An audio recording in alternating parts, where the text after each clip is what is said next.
గురుగారు, ఈ వారం కుంభరాశి వారికి ఎలా ఉంది? కుంభరాశి వారికి కేవలం సూర్యుడు మాత్రమే 6వ రాశిలో యోగిస్తున్నారు. మనోబలం సర్వప్రధానం.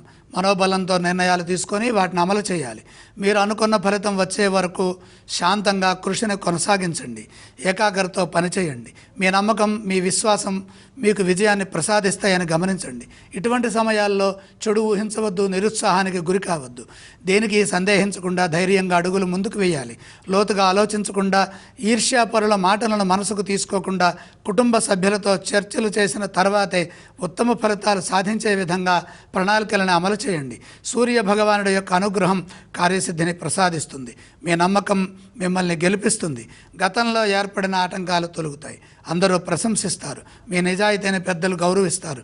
పేరు ప్రతిష్టలు లభిస్తాయి. వ్యాపారంలో సమస్యలు ఎదురుకాకుండా పరిస్థితులను అర్థం చేసుకుంటూ తెలివిగా నిర్ణయాలు తీసుకోవాలి.